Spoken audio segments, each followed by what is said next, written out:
Hola, buenas tardes. Mi nombre es Laura Magali Pineda Díaz. Me encuentro cursando el módulo Diagnóstico Psicológico. El diagnóstico psicológico se refiere al proceso clínico mediante el cual se clasifican los motivos o patrones por los cuales el paciente está consultando. Dicho en otras palabras, se refiere a la respuesta que brinda un especialista sobre el padecimiento que está teniendo una persona a fin de otorgarle una solución adecuada. Existen 4 métodos de diagnóstico, los cuales son diagnóstico intuitivo. Este tipo de diagnóstico, también conocido como diagnóstico directo, es de suma importancia que el especialista cuente con suficiente experiencia y con la capacidad de asociar el cuadro del paciente con la información que se tiene de memoria. En general, este diagnóstico se realiza gracias a la experiencia acumulada del especialista.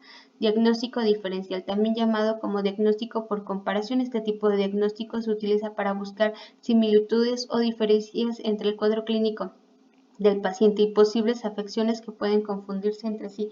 Diagnóstico intuitivo. Este diagnóstico no expresa totalmente lo que ocurre en nuestros pensamientos diagnóstico, y no es que esté ausente la inducción en el diagnóstico, sino que en este, al mismo tiempo que se induce, también se deduce. Esto significa que al mismo tiempo que se induce una memoria, esta es deducida. Este diagnóstico hipotético se utiliza cuando el diagnóstico del cliente no se puede confirmar por los medios tradicionales, por lo que este diagnóstico busca confirmarlo revisando las respuestas del cliente ante un tratamiento específico por eso este también es conocido como diagnóstico terapéutico. Informe psicológico. Este concepto se refiere al reporte final, en donde se engloba toda la información del paciente, desde sus datos personales, pasando por el motivo de consulta, la intervención que se le dio en su evolución. Existen muchos formatos para su entendimiento. Para esto conoceremos mejor con un ejemplo de un caso clínico. Datos de identificación: María Díaz Cruz, 35 años, mujer, residente de Pachuca, Hidalgo, es ama de casa y es viuda. Motivo de consulta: paciente identificada como María Cruz, 35 años, se presenta sola en busca de ayuda profesional, ya que pasó por un momento muy doloroso, ya que perdió por la pandemia a sus hijos y a su esposo. Según lo descrito en la primera entrevista, llegó a solicitar ayuda gracias a la recomendación de una amiga. María se presenta en un deterioro familiar, social, psicológico, emocional y económico, el cual le ha generado un abandono total de sí misma al grado de llegar a deambular por las calles. Tiene pérdida de la realidad y con estados de profunda tristeza, posiblemente generado por un evento traumático debido a la pérdida de su familia, causada por la enfermedad COVID-19. Este evento pudo haber causado cambios importantes en su comportamiento y en su estado emocional, teniendo en cuenta que no pudo trabajar en la pérdida, en su duelo. Observaciones generales. Evidenciamos a María, una mujer en completo abandono de sí misma respecto a su apariencia. Ya no le gusta arreglarse ni peinarse, tampoco le gusta maquillarse, no tiene deseos de quererse verse bien.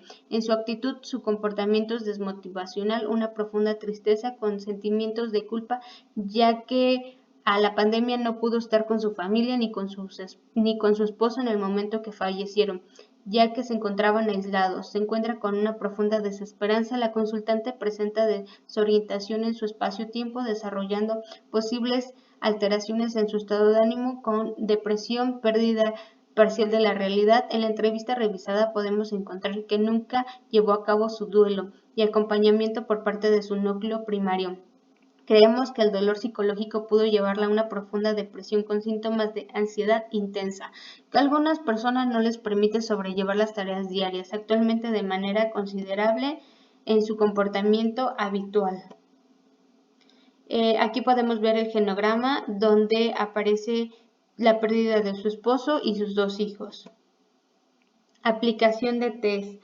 Se aplica este test de ansiedad de Hamilton y inventario de ansiedad de Beck. Una vez realizados los instrumentos en las condiciones óptimas, se pasa a identificar los resultados. NITO 2012, resultados. Ambos test nos dan un puntaje de ansiedad severo. La parte final y clave del entendimiento de todo lo anterior es un diagnóstico. Aquí se nos sugiere, de acuerdo a Moreno 2021, que utilicemos el manual de diagnóstico.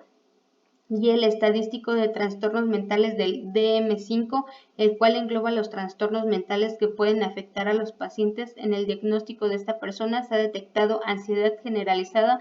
Está respaldado por la página 222 a la 226 del DSM-5, los puntajes altos y todo el historial que hemos visto de la persona. Por último y como conclusión podemos decir que el diagnóstico psicológico y el informe también deben ser respaldados de manera ética, legal y sobre todo profesional. Espero les haya gustado. Hasta luego.